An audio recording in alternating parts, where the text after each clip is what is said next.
हम लोग को धमकी मिल रही है। उमेश सिंह के कहने पे दिया था, दबाव में आके दिया था। अच्छा। जब रतन प्रिया के साथ कांड हुआ था, अच्छा। तभी से हम लोग डरे सहमे से हो गए थे। जब हम लोग बुलाया कमरे में बुलाया, तभी तो मेरा माथा खटक गया कि जो इन लोगों को आपस में लड़ाते भी थे। नमस्कार, इस वक्त मैं वाराणसी में हूँ। प्रधानमंत्री नरेंद्र मोदी जी का ये संसदीय क्षेत्र है और हमारे साथ जो बैठी महिला हैं ये इस समय काफ़ी ज़्यादा जो है चर्चे में है। ये वाराणसी की डिप्टी जेलर मीना कन्नौजिया हैं और लगातार जिला जेल अधीक्षक उमेश सिंह पर आरोप लगाते हुए नजर आ रही हैं। तमाम जो विपक्ष के नेता हैं वो भी इनके वीडियो को शेयर कर रहे हैं, जैसे अखिलेश यादव हो गए या चंद्रशेखर आजाद रावण हो गए। तमाम जो नेतागण हैं वो इनकी वीडियो को शेयर कर रहे हैं और न्याय की गुहार ये खुद लगा रही हैं और वो लोग भी कह रहे हैं कि न्याय होना चाहिए एक महिला के साथ। आइए हम जानते हैं कि आखिरकार क्या वो वजह रही कि इतनी बड़ी अधिकारी भी होके इनको जो है सोशल मीडिया पर आके रोना पड़ा और अपने दुखों को लोगों के सामने रखना पड़ा, सुनाना पड़ा। बहुत बहुत स्वागत है मैम। क्या हुआ था और क्यों आपको जो है सोशल मीडिया पर आना पड़ा?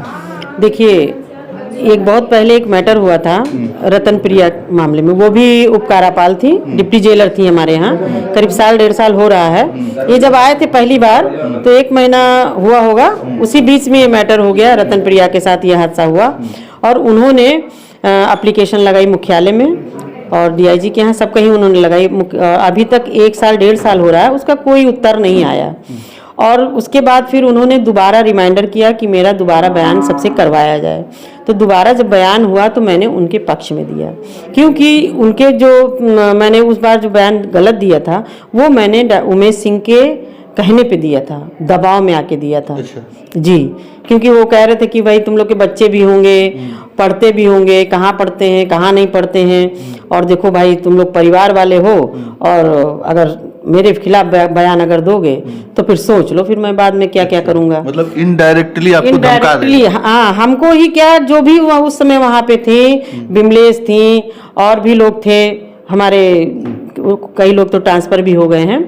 तो सबके सामने की बात है। हमारे जेलर साहब थे वहाँ पे जो रिटायर हो गए, वीरेंद्र त्रिवेदी जी। हाँ, तो ऐसी ऐसी बातें होती थी और इसलिए मैं डर गई थी। अच्छा, कितना साल से आप यहाँ पर कार्यरत हैं? मुझे 3रा साल चल रहा है, अब की जुलाई आएगी 3 साल हो जाएगा। और जो उमेश सिंह जी हैं वो कब से हैं? वो भी जुलाई में ही आए हैं, उनको 2 साल होने वाला है। अच्छा, 2 साल। तो 2 साल से पहले आप 1 साल पहले से हैं उनसे, तो 1 साल आप जो ड्यूटी की वो सही था, जो लोग थे वो लोग सही थे? नहीं, उससे पहले जब मैंने यहाँ ज्वाइन किया तो सक्सेना सर थे, अधीक्षक साहब थे और वीरेंद्र त्रिवेदी जी थे, जेलर थे वो। और उनके रहते हुए जो मैंने 1 साल ड्यूटी किया वो बहुत ही अच्छी तरह से, मतलब वो लगता था कि वो हमारे गार्जियन हैं। अच्छा। वो इस तरह से रिस्पेक्ट देते थे और इस तरह से बातों को समझाते थे, कैसे क्या काम करना है कैसे नहीं करना है। वो हर चीज़ में मदद भी करते थे और सहयोग भी करते थे और वो अच्छे थे भी। अच्छा, और फिर इसके बाद जब उमेश सिंह जब आए तो उसके बाद आपको कब से लगने लगा कि ये सही नहीं है, ये जो है इस प्रकार कर रहे हैं? वो 1 महीना पहले ही, 1 महीना हुआ था तभी पता चल गया था कि कैसे हैं। जब रतन प्रिया के साथ कांड हुआ था। अच्छा। तभी से हम लोग डरे सहमे से हो गए थे। जब हम लोगों ने बयान दिया था उसी दिन से समझ गए थे कि हम लोग के साथ भी ऐसा होने वाला है और वही हुआ। अच्छा जी। तो क्या कहते थे? तमाम आप कह रही हैं कि जो है कमरे में बुलाया जाता था, ऐसा? जी जी जी, इन्होंने बुलाया कमरे में बुलाया, तभी तो मेरा माथा खटक गया कि जो है ये बिल्कुल, अब रतन प्रिया के साथ इन्होंने जो किया वो बिल्कुल 100% सही था। जी। तो ये और उसी के बाद ये हम मतलब प्रताड़ित करने लगे। कोई भी किसी भी कार्य में, वो चाहे गाली गलौज हो, चाहे किसी के सामने डांटना हो या फटकारना हो या बेइज्जती करना हो या ऑफिस में बुला के गाली देनी हो, किसी भी प्रकार से वो बुलाते थे और करते थे। अच्छा, क्या आप दलित समाज से आते हैं तो क्या मतलब कभी जाति सूचक शब्दों का भी प्रयोग किया गया था? जाति सूचक शब्दों का देखिए, ये तो डबल रणनीति चलते हैं। इनका काम है लड़ाना। अच्छा। तो ये हम लोगों को और जो ब्राह्मण लोग थे इन लोगों को आपस में लड़ाते भी थे। अच्छा। हाँ, ये हमको भड़काते थे कि जो ब्राह्मण हैं ये किसी के नहीं हैं। और ब्राह्मणों से भी जब हमसे कहते थे ब्राह्मणों के लिए, तो ब्राह्मणों से कहते होंगे हमारे लिए कि ये देखो ये धोबी हैं चाहे ये जो हैं, इनके चक्कर में नहीं पड़ना। मेरे लिए भड़काते भी थे लोगों को कि मीना से दूर रहना ये है वो है दुनियादारी की। वो उनको ये मालूम था कि अगर जिस दिन इसका दिमाग खराब होगा ये मेरे खिलाफ खड़ी हो जाएगी, क्योंकि जो मैंने मीना से जो शब्द कहे हैं वो तो मीना को तो याद ही है ना। तो इसी वजह ये इन्होंने भड़काना अड़काना चालू कर दिया एक दूसरे को। अच्छा। अब ये बात वो लोग ना कहें तो इसमें मेरी गलती नहीं है, लेकिन यही हकीकत। आप ही आगे आई हैं, इसके बाद कोई नहीं आया। आप कह रहे हैं कि सबके साथ ऐसा वो करते थे, तो कोई आगे नहीं आ रहा है, कोई बोल नहीं रहा, आप ही क्यों बोल रहे हैं? जेम्स डिप्टी जेलर के सामने भी अभद्रता का व्यवहार करते थे, गलत बोलते थे। उनकी बातों में ये लगता था कि ये हम लोगों को डरवा रहे हैं और धमका रहे हैं। उनकी जो ये बातें होती थी तो हम समझ जाते थे कि ये हम लोग को धमकी मिल रही है कि अगर हम लोगों ने ऐसा नहीं किया तो ये हमारे साथ कुछ भी कर देंगे। सब लोग जानता है लेकिन कोई मुंह नहीं खोलेगा। मैंने हर चैनल पे यही बोला है कि सब जानता है, बंदी, सिपाही, अधिकारी, लेकिन इनके डर और इनके खौफ से कोई भी नहीं बोलेगा। तो आप इतने दिन बाद बोली हैं? इतने दिन बाद बोले हैं जब देखिए हम परेशान हो गए हैं कि आए दिन मेरे खिलाफ लिख रहे हैं, आए दिन गंदा शब्द लिख के भेज रहे हैं, आए दिन ये है, सुनने में मिलता था आज ये गया आज वो गया। और कई चिट्ठियां मेरे पास हैं जिन्होंने इन्होंने मेरे खिलाफ लिखा भी, लेकिन वो हमको बर्दाश्त नहीं हुआ। इन्होंने हमको जेल का लीडर बना दिया कि मैं जेल में दंगा करवा सकती हूँ, मैं जेल में दंगा करवाती हूँ। एक विनीत मिश्रा जी हैं, उनको भी मेरे साथ जोड़ दिया कि उनके साथ मिलके और ये दंगा करवाती हैं बंदियों में, जबकि ऐसा कुछ नहीं। बंदी बहुत सही है और सब बंदी रिस्पेक्ट भी करते हैं। ऐसा नहीं कि वो बंदी है तो वो हमारे लिए दुश्मन है। दुश्मन नहीं, हमारे भाई बाप हैं। हमारे साथ भी हो सकता है, आपके साथ भी हो सकता है। हादसा तो किसी के साथ भी हो सकता है ना भाई। तो हर आदमी जेल में जा सकता है, तो इसका मतलब नहीं कि हर आदमी गलत है। अच्छा, कमरे में बुलाया जाता है तो क्या और भी लोगों के साथ ऐसा कुछ होता था? नहीं, देखिए हमको बुलाया, हमारे साथ एक मैडम है, उनको भी कहा उनको लेके आइए, लेकिन वो इस मामले में बिल्कुल चुप्पी साधी हुई हैं। वो कुछ भी बोलना नहीं चाहती हैं। क्या कारण है, क्यों नहीं बोलना चाहती हैं, ये तो वो खुद बताएंगी। लेकिन बुलाया था, घर पे बुलाए थे, लेकिन हम गए नहीं थे। मैंने कह दिया कि सर मैं घर किसी के ना जाती हूँ और ना मैं जाऊंगी।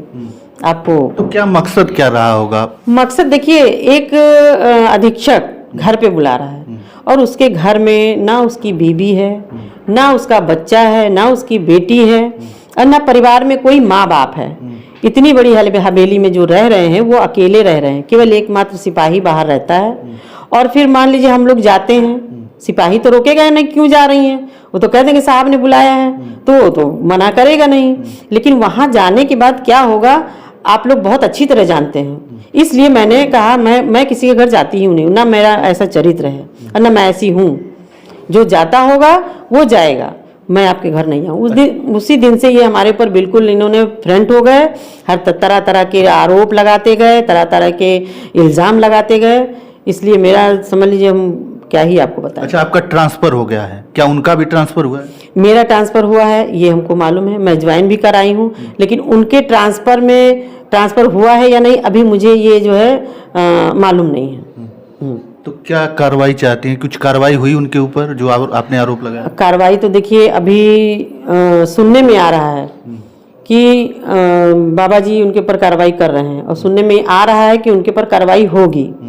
और जब कार्रवाई होगी तो मैं आप लोग को जरूर सूचना करूंगी। तो क्या आप गई थी किसी के पास, जैसे मुख्यमंत्री जी के पास, या कहीं जाके गुहार लगाई हैं, किसी से मिली हैं? जी, मेरी बेटी गई थी, क्योंकि मुझे तो टाइम नहीं है। मेरी बेटी गई थी, वहाँ सुनी गई बात, बाबा जी ने भी सुनी और उनके कार्यालय में जो था उन लोगों ने भी जो भी सुना बेटी के द्वारा सुना, उसके बाद ही उन्होंने एक्शन भी लिया। अच्छा, हाँ, सुनने में आ रहा है एक्शन लिया है और उनके पर कार्रवाई भी हो रही है। अच्छा जी। तो आप किस प्रकार की कार्रवाई उनके ऊपर चाहती हैं? मैं चाहती हूँ कि उनको हटाया जाए।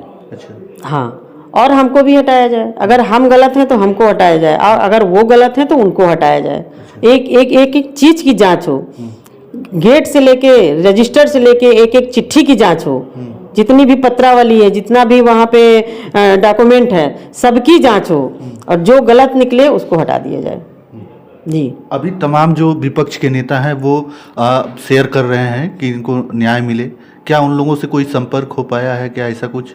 देखिए उन लोगों ने भी देखा होगा, मीडिया में इतना चल रहा है तो उन लोगों ने भी देखा होगा, इसलिए वो लोग भी मेरी मदद करने के लिए सोच रहे होंगे और कर भी रहे हैं। तो क्या आपको लगता है कि आपकी मदद होगी, न्याय मिलेगा आपको? नहीं नहीं, न्याय मिलेगा, क्योंकि सब लोग मेरे साथ हैं, इसलिए मैं सबका धन्यवाद करती हूँ। वो चाहे बीजेपी हो, चाहे वो सपा हो, चाहे वो बसपा हो, चाहे वो दलित हो, सब लोग मेरे साथ हैं, सब मेरे भाई हैं और मुझे न्याय जरूर मिलेगा। ये मैं जानती हूँ, मुझे न्याय लेकिन जरूर शुरुआती दौर में तो ट्रांसफर किसी और का होना चाहिए था, लेकिन आप पीड़िता हैं तो आप ही का ट्रांसफर ये है कि ट्रांसफर उनका होना चाहिए था। अगर उनका ट्रांसफर होता तब तो अंदर की बात पता चलती कि गवाही कौन देगा कौन नहीं देगा। उनके रहते हुए गवाहियां हो रही हैं, कोई गवाही नहीं देगा उनको रहते हुए। ट्रांसफर पहले उनका होना चाहिए, पहले उनका ट्रांसफर होना चाहिए। अब लेकिन देखिए यहाँ खेल उल्टा हो गया।